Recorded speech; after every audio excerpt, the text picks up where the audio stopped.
Hi friends, ఈరోజు special beetroot కొబ్బరి fry, అలాగే దోసకాయ వంకాయ ముక్కల పచ్చడి.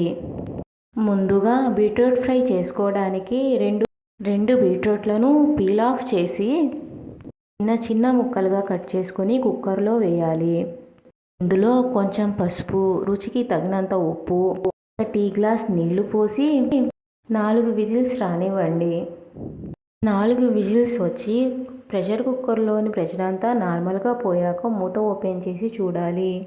బీట్రూట్లో ఇంకొంచెం వాటర్ ఉన్నాయండి, అవి కూడా ఉడికిపోయే వరకు ఫ్రై చేయాలి. ఇప్పుడు బీట్రూట్ని ఫ్రై చేసుకోవడానికి వేరే ప్యాన్ పెట్టి ప్యాన్ హీట్ అయిన తర్వాత అందులో కొంచెం ఆయిల్ వేయాలి. ఆయిల్ వేడైన తర్వాత అందులో పల్లీలను వేసి వేయించాలి. పల్లీలు కొంచెం బ్రౌన్ కలర్ వచ్చిన తర్వాత అందులో 3 పచ్చిమిరపకాయలను కట్ చేసుకొని వేసుకోవాలి. అలాగే కొంచెం కరివేపాకు వేయాలి. పచ్చిమిరపకాయలు బాగా ఫ్రై అయిన తర్వాత అందులో ముందుగానే బాయిల్ చేసి పెట్టిన బీట్రూట్ని వేసి బాగా కలపాలి. బీట్రూట్ని బాయిల్ చేసేటప్పుడే మనం కొంచెం ఉప్పు వేసామండి, అది సరిపోకపోతే ఇప్పుడు ఇంకొంచెం వేసుకోవచ్చు. నాకైతే ఇక్కడ ఉప్పు కరెక్ట్గా సరిపోయింది. ఇలా బాగా ఫ్రై చేసిన తర్వాత ఇందులో 1.5 స్పూన్ కారం వేసి కారం పచ్చివాసన పోయే వరకు ఫ్రై చేయాలి. కారం పచ్చివాసన పోయిన తర్వాత సన్నగా తురిమి పెట్టుకున్న ఎండు కొబ్బరిని వేయాలి. ఎండు కొబ్బరిని వేసిన తర్వాత 5 నిమిషాలు హై ఫ్లేమ్లో ఫ్రై చేసి స్టవ్ ఆఫ్ చేసేయాలి. ఎంతో టేస్టీగా ఉండే బీట్రూట్ కొబ్బరి ఫ్రై రెడీ. దోసకాయ వంకాయ ముక్కల పచ్చడి తయారు చేసుకోవడానికి ఒక మీడియం సైజు దోసకాయ, 4-5 వంకాయలు, 8 పచ్చిమిరపకాయలు, అలాగే ఒక ఉల్లిపాయను రెడీ చేసుకోవాలి. ఇప్పుడు స్టవ్ ఆన్ చేసి ప్యాన్ పెట్టి ఆయిల్ వేసుకొని ఆయిల్ కొంచెం హీట్ అయిన తర్వాత జీలకర్ర వేసి బ్రౌన్ కలర్ వచ్చే వరకు ఫ్రై చేయాలి.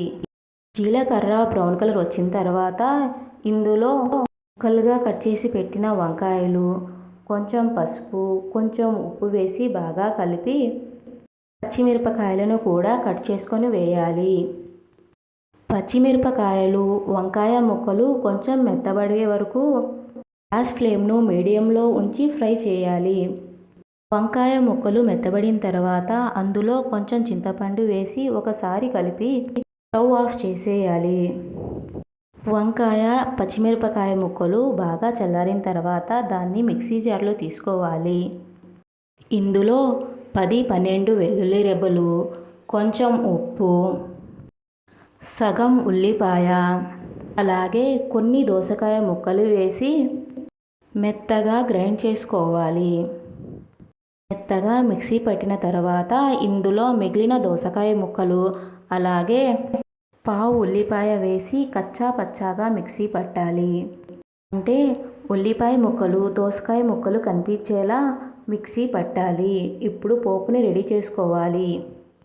పోపు కోసం వేరే ప్యాన్ని పెట్టి ప్యాన్ హీట్ అయిన తర్వాత కొంచెం ఆయిల్ వేసుకోవాలి. ఆయిల్ హీట్ అయిన తర్వాత ఇందులో 1 స్పూన్ తాలింపు గింజలు, 2 ఎండుమిరపకాయలను తుంచి వేయాలి. అలాగే కొంచెం కరివేపాకు వేసి పోపుని వేగనీయండి. పోపు బాగా వేగిన తర్వాత ఇందులో మిక్సీ పట్టి ఉంచిన పచ్చడిని వేసి 5 నిమిషాల వరకు బాగా కలపండి. ఎంతో రుచికరమైన దోసకాయ వంకాయ ముక్కల పచ్చడి రెడీ. దోసకాయ వంకాయ ముక్కల పచ్చడిలో బీట్రూట్ కొబ్బరి ఫ్రై బెస్ట్ కాంబినేషన్ అండి. వేడి వేడి అన్నంలో కొంచెం దోసకాయ వంకాయ పచ్చడి కొంచెం నెయ్యితో కలుపుకొని తింటూ బీట్రూట్ ఫ్రైని నంచుకొని తింటే ఎలా ఉంటుందో నా హస్బెండే చూపిస్తున్నారు చూడండి. Please subscribe my channel.